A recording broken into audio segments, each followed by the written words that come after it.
আমি দুনিয়া থেকে বিদায় হব, মালাকুল মউত আমার সামনে আমার জানটা আমার থেকে বাহির করার জন্য আসবে। আরেক দিক দিয়ে ইবলিস শয়তান আমার সামনে আমার ভেতর থেকে ঈমানটা বাহির করার জন্য আসবে। ঠিক ওই মুহূর্তে আমার মুখ থেকে কালিমা শরীফ বাহির হবে, সেই সম্পদটাই আমি চাই। দৈনিক 5 ওয়াক্ত 5 বার আল্লাহর দরবারে হাজির হয়ে আমিও তো কালিমা পড়ছি, কিন্তু আমি কান্না করছি এই জন্যে, যখন মালাকুল মউত আমার সামনে চলে আসবে না জানি তখনও কি আমার জুবান থেকে কালিমা বাহির হবে না।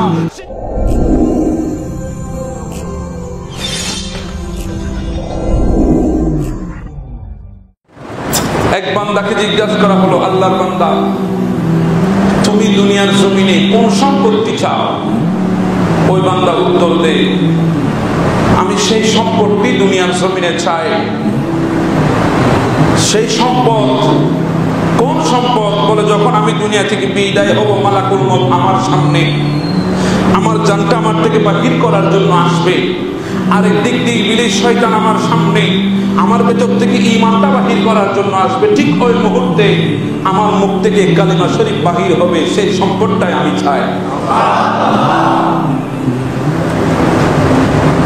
ওই বান্দার কাছে একটা তোতা ছিল, তোতা পাখি। তোতা পাখি চিনেন তো সবাই? টিয়া পাখি আর কি। আমাদের দেশে টিয়া পাখি কথা বলেন ঠিক না বেঠিক? অনেকে টিয়া পাখি পোষ মানায়, যদি বলে এই টিয়া সালাম দাও, সে সালাম দে। কথা বলেন ঠিক না বেঠিক?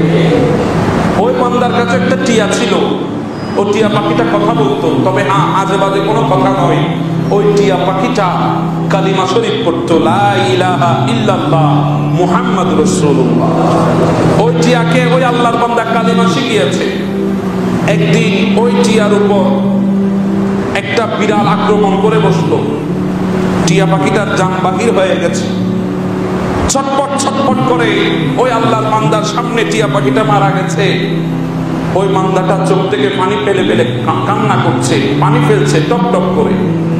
প্রতিবেশী একজন এসে বলে, মুরব্বী আপনি কাঁদছেন কেন? একটা টিয়া পাখি তো, বাজার থেকে আরেকটা কিনে আনবেন, আরেকটা পোষ মানাবেন, তারপরও আপনি কাঁদছেন কেন? ওই বান্দা বলে, বাবা আমি টিয়া পাখিটার শোকে কাঁদছি না, তবে কান্না করছে এই জন্য আমি টিয়া পাখিকে কালিমা শিখিয়েছিলাম। তো কি হয়েছে, আরেকটা কিনে আনবেন, এটাকেও কালিমা শিখাবেন। বলে, বাবা তুমি বুঝো না, আমি সেজন্য কান্না করছি না। আমি দেখছি যখন ওই টিয়া পাখির জানটা যখন কবজ করা হচ্ছিল, আমি তো টিয়া পাখিটাকে কালিমা শিখিয়েছি, সে কালিমা পড়তো, চট করে কালিমা বলে দিত। যখন বলতাম তখনই কালিমা বলা স্টার্ট করে দিত। প্রত্যেকটা দিন কালিমা পড়তো। কিন্তু ওই টিয়া পাখির উপর যখন মালাকুল মউত উপস্থিত হয়ে গেছে, জানটা যখন কবজ হচ্ছে, ওই টিয়া পাখিটা কালিমা জানার পরেও তার মুখ থেকে বাহির হয় নাই।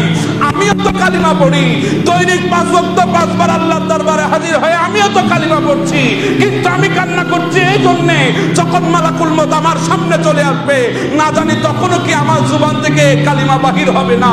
সেটা চিন্তা করে করে আমি কান্নাকাটি করছি।